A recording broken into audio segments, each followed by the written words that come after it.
रचा है सृष्टि को जिस प्रभु ने, वही सृष्टि चला रहे हैं। यो एकादशी व्रत किया था पहले, उसी का फल अब हम पा रहे हैं। जय श्री कृष्णा। राधे राधे। प्रिय भक्तगणों, आज हम सभी पाप मोचनी एकादशी व्रत कथा का श्रवण कर रहे हैं। यह कथा बड़ी ही दुर्लभ, बड़ी ही रोचक है और मन भावन है। अगर आप इस कथा का श्रवण कर रहे हैं तो इस कथा को श्रवण करने से भगवान के प्रति प्रेम और भी बढ़ जाता है। भगवान अपने भक्तों की हर मनोकामना को पूर्ण करते हैं। समाज में मान सम्मान, धन, प्रतिष्ठा आदि दिलाते हैं। रोग दरिद्रता का नाश करते हैं। प्रिय भक्तगण, अगर आप इसी तरह की पौराणिक व्रत कथाएं सबसे पहले अपने मोबाइल पर पाना चाहते हैं तो वीडियो को लाइक करके चैनल को सब्सक्राइब कर लीजिए और कमेंट्स में ओम नमो भगवते वासुदेवाय लिख दीजिए।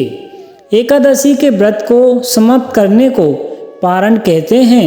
एकादशी व्रत के पहले दिन सूर्योदय के बाद पारण किया जाता है।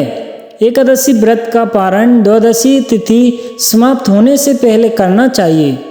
यदि द्वादशी तिथि सूर्योदय से पहले समाप्त हो गई हो तो एकादशी व्रत का पारण सूर्योदय के बाद ही होता है। द्वादशी तिथि के भीतर पारण न करना पाप करने के समान होता है।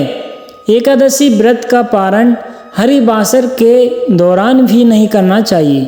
जो श्रद्धालु व्रत कर रहे हैं उन्हें व्रत तोड़ने से पहले हरिवासर समाप्त होने की प्रतीक्षा करनी चाहिए। हरिवासर द्वादशी तिथि की पहली 1/4 अवधि है। व्रत तोड़ने के लिए सबसे उपयुक्त समय प्रातः काल होता है। व्रत करने वाले श्रद्धालुओं को मध्याह्न के दौरान व्रत तोड़ने से बचना चाहिए। कुछ कारणों की वजह से अगर कोई प्रातः काल पारण करने में सक्षम नहीं है तो उसे मध्याह्न के बाद पारण करना चाहिए। कभी भी एकादशी व्रत लगातार 2 दिनों के लिए हो जाता है। जब एकादशी व्रत 2 दिन होता है तब स्मर्थ परिजनों को पहले दिन एकादशी व्रत करना चाहिए। दूसरे दिन वाली एकादशी को दूजी एकादशी कहते हैं। सन्यासियों, विधवाओं और मोक्ष प्राप्ति के लिए इच्छुक श्रद्धालुओं को दूजी एकादशी के दिन व्रत करना चाहिए। जब जब एकादशी व्रत 2 दिन होता है तब तब दूजी एकादशी और वैष्णव एकादशी एक ही दिन होती है। भगवान विष्णु का प्यार और स्नेह के इच्छुक परम भक्तों को दोनों दिन व्रत करने की सलाह दी जाती है। तुलसी से जुड़ी एक कथा बहुत प्रचलित है। एक बार शिव ने अपने तेज को समुद्र में फेंक दिया था।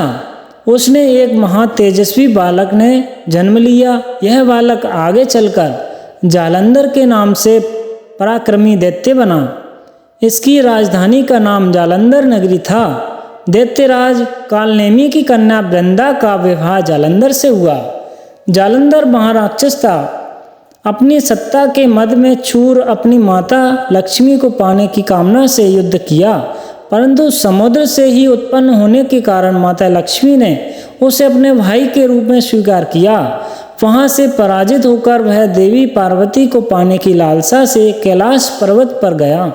भगवान देवादिदेव शिव का ही रूप धरकर माता पार्वती के समीप गया, परंतु मां अपने योग बल से उसे तुरंत पहचान लिया तथा वहां से अंतर्ध्यान हो गए।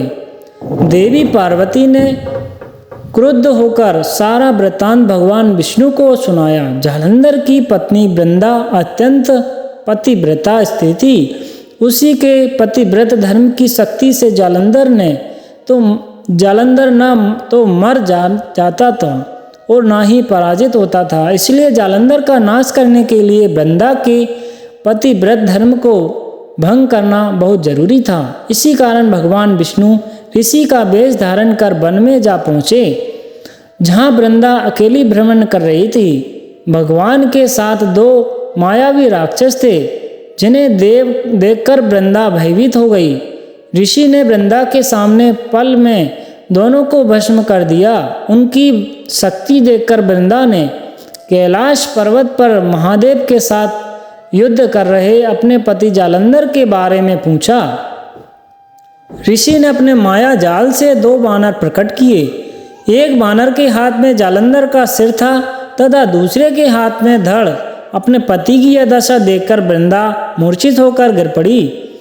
होश में आने पर उन्होंने ऋषि रूपी भगवान से विनती की कि वह उनके पति को जीवित करे। भगवान ने अपनी माया से पुनः जालंधर का सिर धड़ से जोड़ दिया, परंतु स्वयं भी वह उसी शरीर में प्रवेश कर गए। वृंदा को इस छल का जरा आभास न हुआ। जालंधर बने भगवान के साथ वृंदा पतिव्रता का व्यवहार करने लगी, जिससे उसका सतीत्व भंग हो गया। ऐसा होते ही वृंदा का जालंधर युद्ध में हार गया। इस सारी लीला का जब वृंदा को पता चला तो उसने क्रुद्ध होकर भगवान विष्णु को शिला होने का श्राप दे दिया तथा स्वयं सती हो गई। जहाँ वृंदा स्वयं हुई भस्म हुई, वहाँ तुलसी का पौधा उगा। भगवान विष्णु ने वृंदा से कहा, हे वृंदा, तुम अपने सतीत्व के कारण मुझे लक्ष्मी से भी अधिक प्रिय हो। अब तुम तुलसी के रूप में सदा मेरे साथ रहोगी। जो मनुष्य भी मेरी शालिग्राम रूप के साथ तुलसी का विवाह करेगा, उसे इस लोक और परलोक में विपुल यश प्राप्त होगा। जिस घर में तुलसी होती है वहाँ यम के दूत भी असमय नहीं आते। गंगा व नर्मदा के जल में स्नान तथा तुलसी का पूरन बराबर माना जाता है। चाहे मनुष्य कितना भी पापी क्यों न हो, मनुष्य के समय मृत्यु के समय मनुष्य के प्राण मंजूरी रहित तुलसी और गंगा जल मुख में रखकर निकल जाते हैं। वह पापों से मुक्त होकर वैकुंठ धाम को प्राप्त होता है। जो मनुष्य तुलसी व आंवले की छाया में अपने पितरों का श्राद्ध करते हैं, उसके पितर मोक्ष को प्राप्त हो जाते हैं। उसी दैत्य जालंधर की यह भूमि जालंधर नाम से विख्यात है। सरती वृंदा का मंदिर मोहल्ला कोट किशनचंद में स्थित है। कहते हैं इस स्थान पर एक प्राचीन गुफा थी जो सीधी हरिद्वार तक जाती थी।